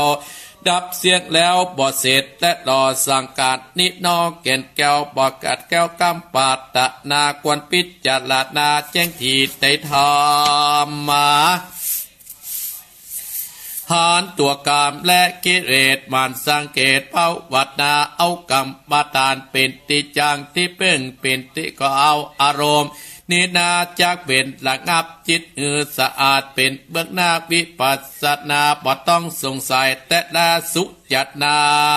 จุมปาการจำชื่อไว้ดังปัดที่ใบแสกนามดังสุขมัจจุราชธรรมนินามันบ่โซนคนใดบอกว่าลูกเต้าหลายพันมันจักมาเล่นเกียงมดกำเสียงและแห่งไปมันก็จักเป็นดันปัญญาปอดคือทอดถึงตัวเก่าเกินเป็นคนมันแสนลำบากบอกฮือมีปัญญาฮือมีปัญญงปัญญาไปหูศีลธรรมแดดตึและนาตั้นตั้งหลายก็ปาการยัดหนีจากพระศาสนาปาการเข้าสู่ฟังตามทิศตามคนโบราณปากเก่าอันพ่อแม่แก่เท่าสอนมาคนลังคนไปวัดนาไปวัดบอดจ้างบ่หูจักไปนั่งสันใดก็นั่งเครื่องนุ่งสมัยมะนุ่งบอดใดลวดคบกับไว้บ่เป็นเพราะเขาเอวเขามันเข่งจักหนิบเน้นเครื่องยองขัวบายตามสมัยนินามันบ่ใจใครจะมัดเนตนาจะจีบอกจุงป้ากันระวังกิเลสปัญหามันถ่อมค่าอารมณ์มันบ่เดือดจักปันเดือดไม้แหลดนาตั้นตั้งลายจิตแหลดนาสาธุนามวลมากได้ฟังแล้วก็ฮือจำชื่อเป็นกรรมมาเป็นกรรมอุจจาระอย่าได้ประมาทลงเลิมเฮอสัจธรรมรีบกัดตามบุญผ่องแป้วจุงเอาแก้วตั้งสามเป็นติจังที่ปึ่งกองบุญคำจูอุนุนต่างนาเป็นเกินกายเส้นขึ้นจันฟ้ามอาจและปานแหลดนาเป็นแก้วมีประโยชน์แหลดนาสุขและบางเกิดเป็นแก้วงามเลิศลัดตัดนางลำยิ่งกับแก้วสาโกนตามร้อยแก่แกมโฟนเซนอากอบมีเต้าแก้วสามประการแม่นบ่าแก้วตั้งสามตั้งพวงเอามาใส่แหวนกอบมานะงามอย่างปากงามเต็ดนั้นแตกนายเนตเดกาตีจะจัดก็บอกหูสะอาดเต้าใดดาแก้วป่าพาจมชื่นรับแล้วตื่นมากินก็ยังบ่เต้าศีลธรรมพระพุทธเจ้าแก้ววิทุนแก้วงามวิโรธก็ยังบ่เต้าแก้วเสือสีแดงเม็ดสีแดงงามวาวามีกากระนาบกาแปงเอามาแองเป็นเครื่องยองแหลดนา ตายไปก็เอาไปต้วยบอดได้ตับมีของไปหมื่นหลายปานเขาจักมาแบ่งปานกินจะจ่ายเป็นขัวกาวขึ้นจันฟ้าเนตรละปานเอาแก้วตั้งสามนิดาเป็นติจ้างที่เป้งแห่งพญาจักกวัติราชาบอกมีใดเปรียบเทียบใดในโลกใต้สากรเป็นที่อยู่ปุณนาแผ่กว้างแหลดนานิติต่างคิดญาสังวันนานาวิเศษหมอบเมืองผูกหนึ่งกอบบางโคมสมเลสเดชเอาละสถาญาติโยมอัตมาภาพได้เต็ดน้ำเต็ดธรรมคือกับสถาญาติโยมโอ้อยู่กับสถาเรียได้สุ่มมึงกึ่งเนอะได้สุ่มมึงกึ่งและสถาญาติโยมเนาะได้สุ่มมึงกึ่งแล้วโอ้อายุสังขารก็ไปลูดลงไปต่ำนี่เนี่ยสถาญาติโยมเนาะทำนี่ก็ยาวนักแก่โดยเจ้าภาพนั้นก็มีเมตจันเพนคำโพธาแม่ไข่แก้วหลับปูนที่เปิ้นว่าทำบุญไปเกิดอนุโมทนาสาธุและก็พ่อสมศักดิ์แม่เพนข่าวเตี้ยและนายอเนกชัยกวินพ่อสมศักดิ์แม่เพนตานประหึกกับพ่อน้อยปอนเมฆเงินนายอเนกชัยกวินตานประหึกกับพ่อสอนใจส่วนแม่เพนแม่จันเพนคำโพธาตานฮึกกับพ่อเกิดแม่เกิดพ่อแม่ของเปิ้นในสถาญาติโยมเนาะและแม่ไข่แก้วที่หลับปูนที่ตะกี้เปิ้นกตานวันเกิดเปิ้นที่ผ่านมาก็ขออานิสงส์แห่งการเต็ดน้ำเต็ดธรรมะความธรรมาภาพที่ได้อู้ได้จ๋าได้สวดมนต์ที่ผ่านมาก็ขอฮึ่งมาเป็นเกาะแก้วไข่คำมาปกอัมสัมฤษาอย่างตุนตัวของแม่อุ้ยไข่แก้วและแม่จันเพนคำโพธาพ่อสมศักดิ์แม่เพนนายเนกใจกวินตุยที่เป็นเจ้าภาพในตอนเจ้านี่เนาะเป็นเจ้าภาพก็เอาเป็นก้าอินเทอร์เน็ตสถาญาติโยมอินเทอร์เน็ตวัดนี่ต้องใจ2 อันขณะสถาญาติโยมโอ้เดือนกระไหลตังก็ถ้าปัจจัยแล้วเพื่อกันตาดสถาญาติโยมก็ได้รับความเมตตาจากแม่พ่อสมศักดิ์แม่เพนเนี่ยเปิ้นเอาฮืออัตมาภาพเปิ้นเอาใส่ฮือแต่เปิ้นเป็นคนสู้ชีวิตสถาญาติโยมก็มีจิตใจเมตตาฮือศรัทธาฮืออัตมาภาพบุญใดกุศลใดก็ศรัทธาญาติโยมปรารถนาก็ขอให้ได้บุญได้กุศลกันนักๆเนาะน้ำธรรมคำสอนที่อัตมาภาพได้เทศไปจบไปตะกี้นี้ชื่อว่าหมอบมุงเมืองผูกหนึ่งศรัทธาญาติโยมเป็นธรรมสอนศรัทธาญาติโยมยังบอกเขาเรื่องเข้าลาวเตื้อเป็นธรรมสอนฮื้อก็สอนฮื้อหมู่เฮาตั้นทั้งหลายก็จะบ่ฮื้อนี่จากแก้ว3 ประการนะครับแก้ว3 ประการก็คือหยังก็คุณของพระพุทธคุณของพระธรรมคุณของพระสงฆ์คุณของพระพุทธคุณของพระธรรมคุณของพระสงฆ์เอาไปเป็นที่จ้างที่เพิ่งเฮาจะไปตั้งหน้าก็ดีอีพ่ออีแม่ยังสังเกตว่ามีคนใกล้จะตายเพื่อจะเอาตู้เจ้าหรือเพื่อว่ามึงกึดเอานี่เนี่ยมึงกึดเอาคุณของพระพุทธเน้อมึงกึดเอาคุณของพระธรรมเน้อมึงกึดเอาคุณของพระสงฆ์เน้อเพื่อจะสอนก็ยี่หรอเพราะฉะนั้นเงินทำคำอันอย่างกำแก้วอันอย่างกระตามจะเป็นแก้วอันอย่างกระตามศรัทธาญาติโยมบัดเต้าคุณบัดเจ้าแก้วรัตน3 ประการคือคุณของมีรัตน3 ประการคือพระพุทธและพระธรรมและพระสงฆ์ที่จะนำพาเราไปในวันหน้าต่อไปที่จะนำพาเอาวันหน้าต่อไปแต่คนเฮาตั้นทั้งหลายอีพ่ออีแม่หมู่เฮาตั้นทั้งหลายกับบางคนก็ว่าโอ้กูมีเงินละกูมีข้าวของเงินทองละกูตึบตุกละแต่เฮาต้องเอาสิ่งนะเฮามีเงินมีทองนะบ่สามารถอัดติดตามโตยไปได้นะมีเงินก็ส่งถึงที่โรงยาสถานญาติโยม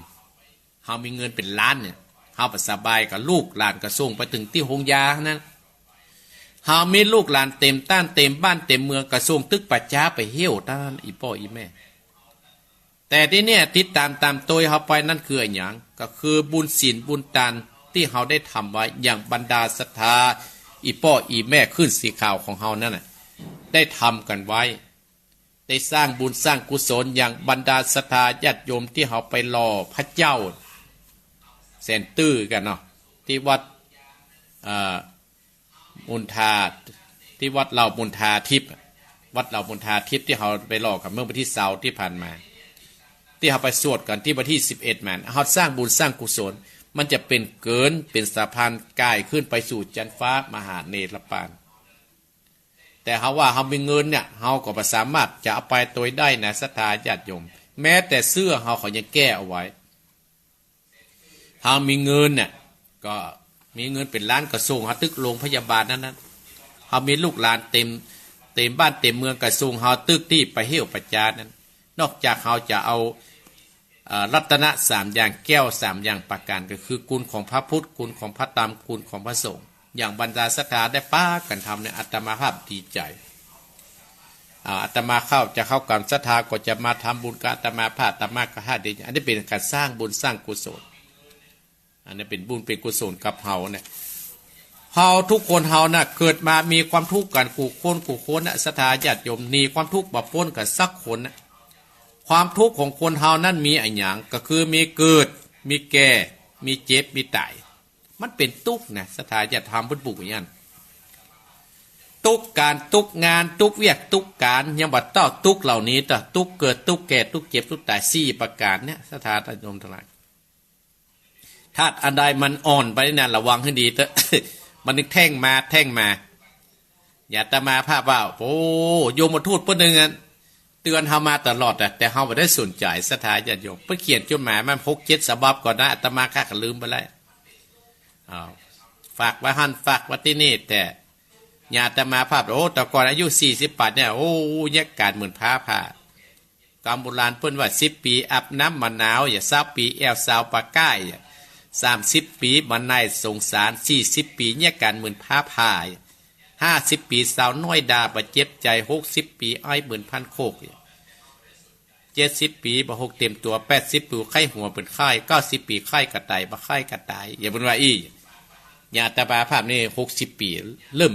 เจ็บหันเจ็บนี่แหละศรัทธาญาติโยมคนเฮาเนี่ยความทุกข์ของคนน่ะมีการกูโคนแต่เฮาจะเงียบอย่างไรเพื่อสลัดความทุกข์นั้นได้แต่เฮาสลัดมาได้เฮาก็ให้มันผ่อนให้มันเบาเหี่ยวพ่องที่มันผ่อนเบามาได้ก็เพราะอย่างเพราะตัณหา3เนี่ยก็เพราะว่าตัณหา3คนเฮามันมีนักเป็นตุมีตัณหา3ก็ตุเป็นเนี่ยพระเจ้าบ้านตอนนี้ตัณหา3นักก็จะตุศรัทธาญาติโยม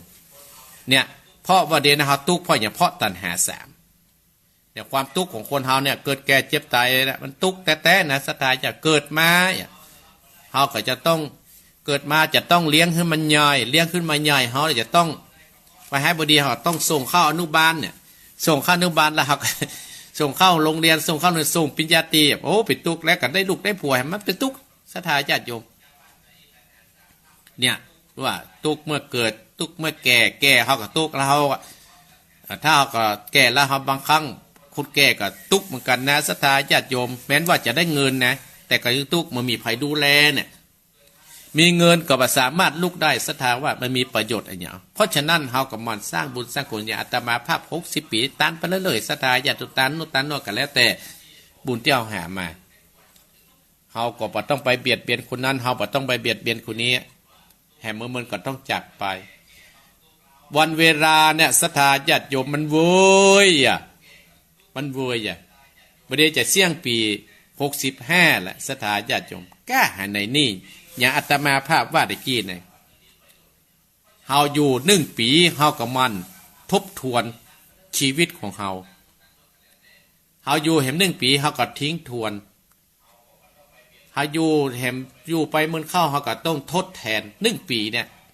ทบทวนก็เฮาเกิดว่าเฮาได้เนี่ยอันอย่างพ่องเฮาได้ทำอย่างพ่องเฮาได้ทำสร้างแปลงอันนั้นทำมี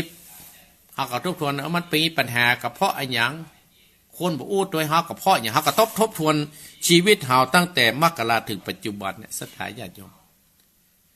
ถ้าเฮาบ่ทบทวนเฮาก็บ่ฮู้หรอกเฮาต้องใจหยังต้องใจปัญญานะศรัทธาญาติโยมปัญญาของเฮาเนี่ย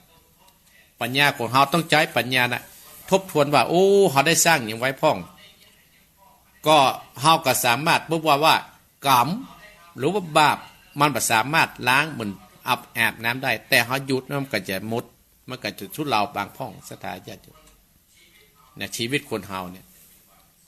วันหนึ่งมันเว้ยศรัทธาญาติโยมประเดี๋ยวเนี่ยฮะอยู่กันศรัทธาจะตื่นไม่จัดเจ้าตีสามประเดี๋ยวนี้ตี 5:40 นาทีแล้วก็ได้เสี่ยงแล้วเสี่ยงเวลาอาตมาภาพละ6 โมงปลายเสี่ยงอะไรท่านพระครูเนี่ยจะอยู่ตั้งถึง6:15เนาะ เสียงบ่ค่อยบ่อยนั่นน่ะ 6:15แน่ต่อได้เลย16:15อาตมาถ้าผมเปิดสายปั่นตอนแรกพระครูตัดเลยเนอะพระครูต่อผมเลย วันนี้ท่านอาจารย์วรรณชัยประยูศรัทธาญาติโยม วันนี้เป็นวันติดแหละศรัทธาญาติโยมเนาะโอ้อาตมาภาพดีใจเหรอหันว่าศรัทธาติดตามตัวอาตมาภาพอาตมาภาพเมินก็มาคือความฮักความอิดูสงสารอาตมาภาพ อู้เหมือนนักร้องนะเนี่ยเพราะว่าคนว่าที่เขาว่าทำเด็กกี้ว่าทุกคนนะเกิดมีความทุกข์นั่นก็คือทุกข์เพราะอันยังเพราะตัณหา3ในธรรมเพิ่นบอกว่ากามตัณหาภาวะตัณหาวิภาวะตัณหา3ตัวเนี่ยศรัทธาญาติโยมกามตัณหาความทะเยออยากในกามคือความอยากในกามบคุณเพื่อเสาะหาสิ่งสนองความต้องการของเราถ้าเรามีกามตัณหาเห็นอย่างคือถ้าเดินอยากทำบุญสุนทานอยากสร้างบุญสร้างบารมีเหมือนกับพระเวสสันดรเนี่ยท่านทั้งหลายพระเวสสันดรนะเปิ้นมีแห่งอย่างนั้นนะเปิ้นมุ่งจะเสาะหานิพพานเป็นเพราะให้มันปนทุกข์แต่เฮาหมู่เฮาท่านทั้งหลายโล่นเข้าหาความทุกข์แต่ศรัทธาญาติโยมแต่คนเฮาเนี่ยมันบัดเต้าเดียวกันศรัทธาญาติโยมเนาะอีพ่ออีแม่นะบางคนก็ว่ามีความสุขกูได้ไปเอี่ยวทะเลบางคนก็มีความสุขกูได้ไปเอี่ยวในป่าบางคนก็ว่ามีความสุขกูได้ฟังอันนั้นอันนี้กูได้หันอันนั้นอันนี้คนเฮาเนี่ยปัญญามันบัดเต้าเดียวกันอาตมาภาพว่าอย่างปัญญาปัดเต้าเดียวกับพ่อฮะปัญจวัคคีย์ทั้ง5น่ะศรัทธาญาติโยมเป็นเพื่อนก่อนเนี่ยตัดสรุปพร้อมก่อนโกธัญญะตัดสรุปก่อนเพราะเพิ่นมีปัญญาดีสุดท้ายคือผายคือพระอาจารย์ชิเนี่ยกับหมู่เฮาเนี่ยเพราะฉะนั้นเฮาก็ต้องมั่นศึกษาอย่างที่อาตมาภาพว่าตะกี้เนี่ยมั่นศึกษามั่นหาความรู้มั่นไปกินไปตานหั่นเฮาจะได้รู้ได้หันเฮาก็มาพัฒนาในครอบครัวของเฮาบัจจวัดแก่เท่าแล้วเฮาก็ต้องพัฒนาตัวเก่าฮื้อพัฒนาตัวเก่าก็คือมือเป็นภาระลูกภาระหลานมือเป็นภาระคนนั้นมือเป็นภาระคนนี้พุทธเจ้าพระนึงตรัสว่าอัตตหิอัตโนนาโถเนาะตนแลเป็นที่พึ่งของตนเนี่ย ตนแลเป็นที่พึ่งของตนเนี่ยพระนึงว่าเรา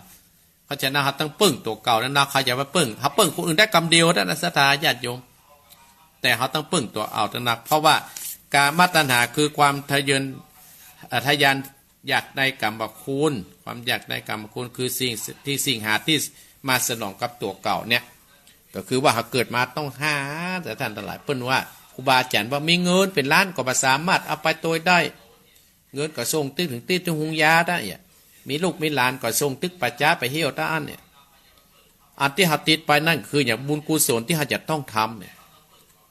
ทำเพื่อดึงบอกอย่างอันเพราะฉะนั้นบางคนเฮามีความทุกข์เหมือนกันแล้วสตาจะบางคนก็ทุกข์กับพ่อ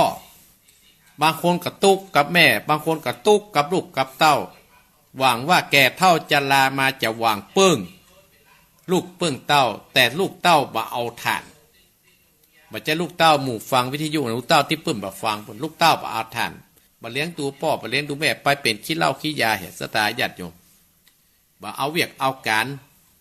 กินนอนเอวมาถามข้าถามบุ๊บถามตีถามพ่อถามแม่บุ๊บตีพ่อแม่พูดถึงว่าถามบุ๊บถามตีแค่แค่ถามบุ๊บถามตีนะสถาญาติโยมมันก็เป็นบาปตังวาจานะใครที่สร้างคุณงามความสร้างความทุกข์อกทุกข์ใจให้กับพ่อกับแม่นะสถาญาติโยมในธรรมพระดึงบอกเราสุดท้ายก็ต้องได้รับผลของกรรมนั้นไปอาตมาภาพนึกปุ๊บมาเลย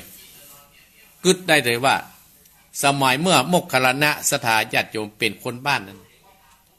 เลี้ยงพ่อเลี้ยงแม่มาเลี้ยงพ่อแม่ตาบอดน้อยอีพ่ออีแม่เลี้ยงพ่อแม่ตาบอดมา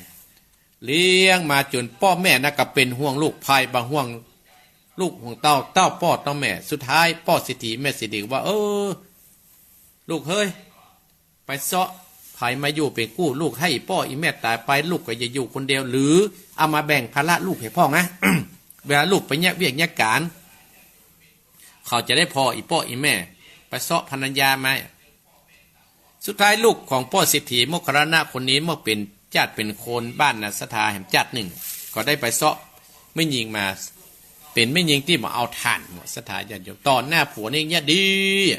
เหมือนกับเกิดไปเกิดมาเหมาะสถาอาตมาภาพเหมือนกับอยู่กับเฮาได้ดีรับหลังเฮานี่เห็นอย่างอันว่าเป็นก็ให้ได้ทำเนี่ยสถาญาติโยมเนี่ยได้ทำเนี่ยตอนหน้าเฮาเนี่ยโอ้จะรับหลังเฮานี่เอาประกอบน้าหัวเฮาละหมู่อันนั้นก็เป็นบาปนะสถาญาติโยมบาปนี่ว่ากฎแห่งกรรมนี้ประป้นนะสุดท้ายสถาญาติโยมเมียของพ่อใจคนนี้ลูกเศรษฐีก็ได้บอกว่าไอ้เฮ้ยเฮาเลี้ยงพ่อเลี้ยงแม่บากับเหมือนนั่นแกพ่อแม่กับตาบอดเลี้ยงไปกับเสียเข้าเสียของสุดท้ายก็ฟังกับแม่เปิ้นฟังกับเมียเปิ้นปาพ่อปาแม่เปิ้นเอาไปพิงในประจาทำตัวเป็นโจรบุ๊บพ่อแม่เปิ้นเหรอในธรรมบุ๊บพ่อแม่แว่เปิ้นพ่อแม่ฮู้จะได้ศรัทธาญาติโยมก็ได้ยกขึ้นว่าโอ้โจรปล่อยลูกข้าไปเนอะปล่อยลูกข้าไปเนอะแล้วลูกหนีไปไล่ให้ลูกหนีไปโมคคัลลานะได้สติขึ้นมาโอ้พ่อแม่นะมันเป็นห่วงคือขนาดนี้ร้อยเป็นตุกกับเฮาล้อเนี่ยเป็นตุกกับเฮาละโอ้ก็เลยก็จะได้บอกคุณเมียก็เลยปาเอาพ่อแม่แล้วปิกไปบ้านตั้งอะไรไปดูแลอย่างดีไปดูแลพ่อแม่จุดดีจนเสี่ยงอายุไขก็คือตุกแก่เจ็บสุดท้ายพ่อแม่เขาก็ตายไปแล้วตุกกับพ่อแม่ตายไปเหมาะสถาญาติโยมสุดท้ายกรรมนั่นก็มาคาดเอาชีวิตโมคคัลลานะตายไปแห่งญาติหนึ่งสถาญาติโยมสุดท้ายโมคคัลลานะนั้นก็ได้มาเป็นพระอรหันต์แห่งญาติที่สมัยพระพุทธเจ้าเนี่ยก็ได้มีฤทธิ์มีเดชเพราะอย่างเพราะมีความกตัญญูต่อพ่อต่อแม่สุดท้ายโจร500ก็ไล่ฆ่าเนาะโจร500ก็ไล่ฆ่าโมคคัลลานะทั้งที่มีฤทธิ์มีเดชเป็นพระอรหันต์ตรัสรู้เป็นพระอรหันต์เนี่ยขณะเป็นพระอรหันต์ยังหนีกรรมมาป้นตลอดกรรมเนี่ยมันจะโตยเขาตลอดอย่างที่อาตมาคาดเทศทำตะกี้สุดท้ายสถาญาติโยมหมู่สาวก500 คนก็มาเกิดความสงสัยแข็งใจไปถามพระเจ้าท่านโมคคัลลานะเนี่ยเพิ่นมีฤทธิ์มีเดชเป็นสาวกของพระพุทธเจ้าเป็นพระอรหันต์ถึงยังมาโจรได้โจรใจให้เราอยู่ได้กินได้พ่อบ่ได้อีพ่ออีแม่พุทธเจ้าเฮาก็ได้ตัดเทศนาแสดงเรื่องของกรรมวิบากให้กับหมู่พระสาวกพระพุทธเจ้านั้นฟังโอ้อันเนี้ยมีเงินก็บ่สามารถเอาตัวตามได้มีทรัพย์สมบัติก็บ่สามารถอติดตามได้มีลูกก็บ่สามารถอติดตามได้ติดตามได้คือคุณงามความดีแก้วรัตน3 ประการคือพระพุทธและพระธรรมติดตามตัวเฮาไปเอาเป็นเกินสะพานใกล้ขึ้นสวรรค์จันทราสุดท้ายเนี่ยสถาพุทธเจ้าประกาศตรัสว่าเนี่ยเป็นกรรมจัดหลายจัดมาแล้วพอได้ไปบุบพ่อตีแม่คือพ่อแม่ได้เจ็บซ้ำนะก็ได้โจร500สุดท้ายโมคคัลลานะก็เลยเพื่อฆ่าไปแต่สถาญาติโยมโจร500ฆ่าเนี่ยทำถึงบอกว่าหมอกเมืองคือสอนคือหมอกเมืองมันมาก้มมันมานิดมาจิตมาคือเขาได้หูได้หันเพราะอย่างเพราะกิเลสตัณหา3 ประการเนี้ยที่เขาเป็นตุกก็คือกามตัณหาความทะเยออยากในกามบคุณคือสิ่งที่แสดงกับความต้องการของเราฝนจะตกฟ้าจะย้อยกับเพราะตัวเนี้ยสถาญาติโยมวิภาวะตัณหาความทะเยออยากในภพคือความอยากในภาวะของตัวเองจะได้อยากได้นั่นอยากได้นี่โอ้มันดึงมีก็เป็ดตุกแต่เนอะสถาญาติโยมเป็ดตุกแต่ภาวะตัณหาเนี่ยนะวิภาวะตัณหาคือความทะเยออยากพัดภาคโพ้นจากแห่งบ่วงของตัณหาแต่กับพยายามเนี่ยองค์สมเด็จพระสัมมาสัมพุทธเจ้าเฮาเนี่ยเพิ่นพยายามให้ปุ้นในสิ่งเหล่านี้และหมู่เฮานะตั้นทั้งหลายก็เดินเข้าหาที่แน่ๆนั้นต้องเอาแก้ว3 ประการเนี่ยเป็นที่จั่งที่ปึ้งตั้นทั้งหลายเอาเป็นที่จั่งที่ปึ้งเป็นสะพานกายขึ้นสวรรค์จันทร์ฟ้าบุญนั่นถึงจะกำจุอุดมเฮามีกินมีใจก็เพราะต้นทุนบุญกุศลที่เฮาได้ประพฤติได้ปฏิบัติมาเฮาได้สนองได้ทำบุญกับครูบาอาจารย์ทุกรูปสุดตัวมันเป็นบุญกับเฮามีความสุขนั่นทั้งหลาย อย่างที่อาตมาภาพว่า10 ปีนะมาอาบน้ำบัดหนาวเพิ่นถึงอาบน้ำบัดหนาวตลอดอ่อนหมูจักฮ้อนหมูจักหนาวเพิ่นว่าฟอยมันว่าน้ำหนึ่ง10 ปีอาบน้ำบัดหนาว20 ปีเอวสาวปากกาเพิ่นถึงเอวปากกาแล้วอายุสาวอีโป้อีแม่ลองสังเกตเถอะ30 ปีมันดึงเหมือนนายสวยเอวที่ม่วนหรออาตมาภาพแต่ก่อน30 ปีแต่ก่อนนี่มันจะอย่างอี้หรอ เอวไปหลวงกู้วัดสถาญาติโยมอู้ตึงอาละแท้นะอันนี้อู้สถาฝัง แต่ไม่ได้บอกให้ปล่อยละเพราะ60 ปีนั้นเปิ้นกระแบ่งคาบขันชีวิตเฮาฮือเพราะฉะนั้นถึงเวลาแล้วที่เฮานั้นจะต้องมันเข้าหาความรู้มันสร้างบุญสร้างกุศลกับตัวเฮาเพราะฉะนั้นทำเรื่องนี้เตะที่ว่าหมอบเมืองผูกที่1นี่เจ้าภาพก็แม่ไข่แก้วหลับปูนเนอะที่เปิ้นทำบุญค้าหลังวันเกิดขออนุโมทนาก็ขออันนี้ส่งแห่งการเตะทำนี้แม้นว่าแม่ไข่แก้วจะตานไปหาพ่อเกิดไม่เกิดเจ้ากรรมในเวรตานไปหาสรรพสัตว์ทั้งหลายก็ขอคือบุญกุศลนี้และก็คงกับกายมาคุ้มครองรักษาให้แม่ไข่แก้วอยู่กับลูกกับหลานอยู่กับเพื่อนสีขาวเฮาไปมันเมินเนอะและกับแม่จันเพนคำโพธาตานไปฮึกกับพ่อกับแม่ตานไปฮึกกับพี่กับน้องและก็แม่นายพ่อสมศักดิ์แม่จันเพนแม่เพนพ่อสมศักดิ์แม่เพนตานไปหาพ่อน้อยปันแม่เงินและนายในชัยกวินตานไปหาพ่อสัญชัยทุกผูกสถาญาติโยมเตียตมาภาพเตะกะนุโมทนาสาธุโดยศรัทธาเฮากะตั้งอกตั้งใจสร้างคุณงามความดีจะไปน้อยอกบางใจบางคนโอ้ยมีเงินแต่ตุกกับลูกมีเงินกับตุกกับลูกเพราะลูกประโยชน์ถ้อยฟังคำหวังจะเอาห้ามท้าหวังอย่างลักษณะสตาจะพร้อมไปเตอะเพิ่งตัวเก่าคือนักเพิ่งหนึ่งวะติหิอัตโนนัทโธตนแลเป็นที่พึ่งของตนน่ะเพราะฉะนั้นไอ้ยังจะต้องปึ้งตัวเก่าศรัทธาญาติโยมเนาะเอาละศรัทธาญาติโยมอาตมาภาพอู้จากับศรัทธาญาติโยมอยู่กับอีพ่ออีแม่มาตั้งแต่ตี 4ละตี 4ละปกติอย่าง6 โมงนี่จะเป็นรายการของท่านอาจารย์วรรณชัยผ่านพระครูก็ว่าเฮ้ยเลยไปสักหน่อยเนอะอาตมาภาพก็จะอยู่ศรัทธาจะเปิดสายมืดหน่อยเนาะจะเปิดตั้งแต่สายแสงเหนือตั้งใต้นะไผ่โทรได้ก็โทรก้อยโทรศรัทธาญาติโยมจะอยู่ถึง6:15ศรัทธาญาติโยมอยู่6:15เนาะก่อนที่จะเปิดสายเนี่ยก็เชิญชวนศรัทธาญาติโยมทำบุญใส่บาตรเนี่ยเข้าลูกขมูลณวัดม่วนห้วยแก้วเนิ่ตั้งแต่วันที่25เป็นต้นไปและเข้ากรรมเข้าโสสานกรรมเข้าไปเฮี้ยวปัจจาเพื่อพัฒนาปัจจาที่บ้านหนองเหียงเนิ่ตั้งแต่วันที่27 แมลงก็มีการไหว้พระสวดมนต์และก็ฟังเทศน์28 เมื่อเจ้าก็มีการทำบุญตักบาตรข้าวสารอาหารแห้งตั้งแต่เวลา6 โมงครึ่งเนื้อศรัทธาญาติโยมแล้วก็จะแปลงศาลาต่อเติมศาลาและห้องน้ำแล้วก็ตอนกลางคืนก็ฟังเทศน์ศรัทธาญาติโยมแล้วก็วันที่29เมื่อเจ้าก็ใส่บาตรแล้วก็ฟังเทศน์และก็วันที่30เมื่อเจ้าก็ใส่บาตรข้าวสารอาหารแห้งเนอะยังไม่ได้บอกเบอร์นะฮะมาแล้วศรัทธา082บอกกันนะ88572225อันนี้740สายแรกเจริญปอนบริษัทครับพระครูโอ้อนุโมทนากับพ่อบุญธรรมเนอที่ปิดกันเทศนี่นะเนอครับผมพ่อบุญธรรมที่วันนั้นอนุโมทนาสาธุบุญรักษาพ่อบุญธรรมเนอวันนี้ปังได้ที่ดินแนวจะล้างวางแล้วจะได้ก็ยังบ่ได้หนีกับเตี้ยเนอก็ได้ก้อยว่ากันเนาะยังบ่ตกลงกับเจ้ามันแต่เตี้ยพ่อยังบ่ตกลงวันหน้าวันหน้าปนเนอครับเป็นรับบุญรักษาปอนเนอครับบริษัทครับสายต่อไปพ่อบุญธรรมป่งหนองเวียงป้าผ่านไปเจริญปอนบริษัทครับท่านครูพี่น้องน่านว่าจะได้ปนานฟังแต่เจ้าไม่ครับฟังแต่เจ้าเนอะเกี่ยวกับประกันเนาะมีทำมีผู้ดูแลอยู่กับใจแล้วมันดึง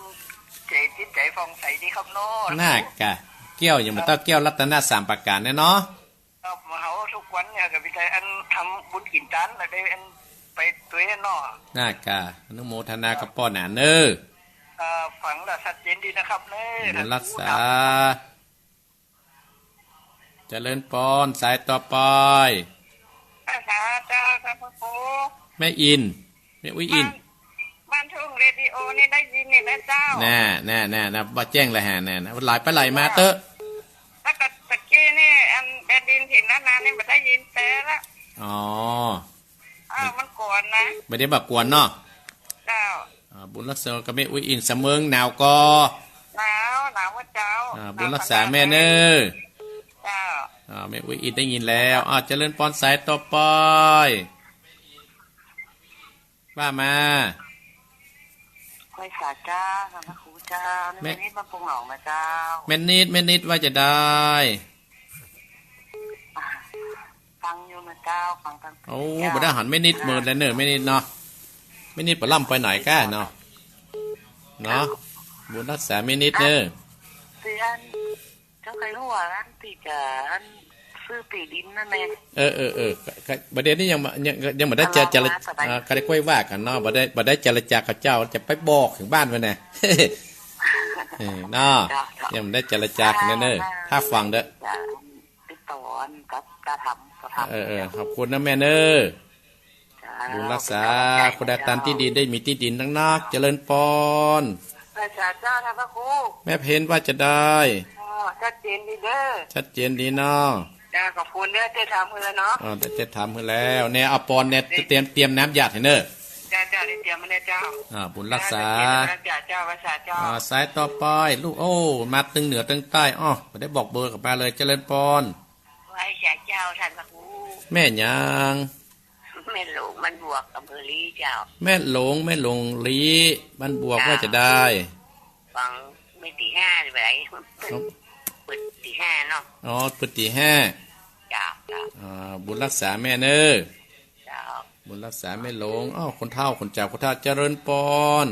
ไว้สาเจ้าคุณครูฟังอยู่นะเจ้า แม่ยาง สีไรตลาดได้สเก็ตเจ้า แม่ศรีวิไล เจ้า ฟังแล้วฟังกับเจ้าไหมเนาะ เจ้าได้ขัดที่สองใจเจ้า ยินดีแม่เนอยินบุญรักษาแม่ศรีวิไลผ่านไปจะสายต่อไปเจริญพร เจ้ากับภาษาเจ้า แม่ยางแม่แดง เห็นไหมเจ้า แม่แดง ว่าหน้าตะแกรงจานน้ำจานเข้ากล่องนะเจ้า จะเข้ากล่ำวันที่27มะแรงฝาก เข้ากล่องวันที่จะเจ็ด ออกวันที่ ออกวันที่อย่างกับว่า ออกวันที่30มะเจ้า ที่มะเจ้า ตึงอยู่น้อยตึงไปหน่อยตึงไปฮับตาไหนอยู่ไหนฮะ ถ้า นะ มีโอกาสก็จะได้ไปนะเจ้าเนาะ มาเลย ยินดีแม่แดงเนอบุญรักษาเจริญพรแม่แดงหัวฝายแม่วางเจริญพร แม่สายเจ้าท่านพระครูเจ้า แม่ยาง แม่ไข่แก้ววงคำเจ้า แม่ไข่ใกล้วงคำเจ้า หลายๆที่ได้ฟังกันเทศเจ้าได้หอมกันเทศได้ฟังเทศกันวันเกิดเจ้า มาเต้นนะบุญรักษาแม่เนอไข่แก้ววงคำบุญรักษาแม่เนออยู่กับลูกกับหลานเมินนะแม่เนอ จะซื้อที่ดินเมื่อใดเจ้า ก็ยังเจรจาที่มันมาลงตั๋วได้แม่เนอ เจ้าได้ใจแม่โทรหาเนอ ยินดีเนอแม่ไข่แก้วเนอ เจ้า บุญ ไว้ รัก สา ษา เจ้า เจริญพรแม่ไข่แก้ววงคำหลับปุ้นเจริญพร มาสการเจ้า แม่ยาง เจ้าของอ้วนสิโพธารามเจ้า แม่ก็แม่ แม่สุแก้วเจ้า แม่คำแก้ว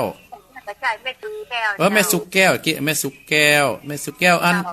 สลับปีนะแม่เนาะ เจ้า แม่สุกแก้วสลับปีว่าจะได้ฟังแต่เจ้ามันนะกะ เจ้าฟังแล้วบอกอีสานละเจ้า ฟังปฏิติจวนจมูกฟังเด้อเนี่ยอัตมาวันติดนะแม่ เจ้าแม่ก็จำได้ว่าท่านมาวันที่วันเดียว แม่วันติดวันเดียวเนี่ยวันนี้อันเพิ่มเวลาเห็นสัก15 นาที วันเจ้าวันนี้มือหน่อยจะมาเติมเป็นหยังฟังอยู่เจ้า โอ้จะเบื่อกะแม่สุกแก้วจะเบื่อกะ บ่เบื่อเจ้าบ่เบื่อ วันนี้ท่านพระครูเพิ่นคือว่าเพื่อเห็นหน่อยเนอะจ้ะ เจ้าบ่เป็นหยังเจ้าฟังเลย ก็ขอบคุณแต่อันท่านพระครูเพิ่นเนี่ยที่เพิ่นเผื่อขึ้นน่ะเนอะ เจ้า ยินดีแม่เนอะ เจ้า เจริญพรเจริญแม่สุกแก้วสารพีเจริญพร ไว้สาเจ้าท่าน แม่ยาง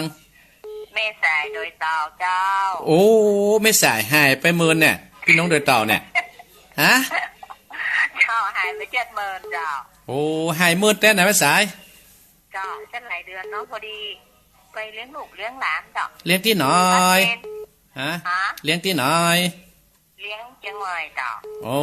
แว่นจะมาแวะหนองเหียงพ่องอะกายขึ้นเนี่ยน่ะฮะ มารถตู้เนาะท่านเนาะ โอ้เปิ้นมีรถตู้ประเดี๋ยวอะ ดอกได้ต่อไม่มีรถตู้ต่อไปเดียว โอ้เปิ้นมันมีรถยาวๆแล้วนะเนาะ รถยาวๆต้องมีจะมีก่อนเดียวดอก อ๋อห่วยโอ้เปิ้นขี่รถตู้แล้วกับเดี๋ยว เจ้า อ๋อ ฟังอยู่นะเจ้า ยินดีเนอะยินดี เจ้า แม่สายโอ้หมื่นแล้วกว่าเจริญปอน พระเจ้า อันนี้ก็เนอะแม่ก็ลิ เจ้า แม่ทอง เจ้า แม่ทองได้ฟังเลยได้ เจ้าลูกวันนี้ลูกขวาย ลูกควายเมาะ เจ้าคิดเลี้ยวไปไหนอ่ะ ติดแล้วนี่เปิ้นถ่ายทอดแม่ เออ เปิ้นถ่ายทอดแม่ก็เปิดกะ ลงมาตีห้าอันมาเปิดใช่สักก่อน วันนี้เปิ้นเผื่อเวลาให้เนอะแม่เนอะ เจ้า ยินดี ร้านพระครูอยู่ที่นี้โชคอายุมันยืนยาวโชคดีกี่หก โอ้ หกหกเออท่านพระครูเด้อ ขอบคุณแม่เนอะที่ปั่นปอนเนอะบุญรักษา เจ้าร้อยเจ้าเด้อท่านพระครู เอ เด้อ ยินดีเนอะเปิ้นเหมือนเดียวกันเนอะเจริญปอนแม่ทองลีเจริญปอน ไว้จ้าพระครูเจ้าแม่ฟังอยู่เด้อ แม่เรือน เจ้าชัดเจนเลยเด้อ ชัดเจนดีเนาะลำปางแนวก็ลำปางพี่น้องลำปาง หนาวเจ้าหนาวละ หลาแล้วเนาะสายต่อไปเจริญปอนไหนกันไหนเจริญปอนไม่ได้บอกเบอร์เลย ไว้สาเจ้า ว่าจะได้ แม่ว่าเปิ้นอย่างมาขางเบอร์โทรขางแต่ขางว่าอย่างบอกเบอร์โทรดีเลยแล้วมาอู้ถ้าพอดีมาบอกว่าวัดหนองเหียง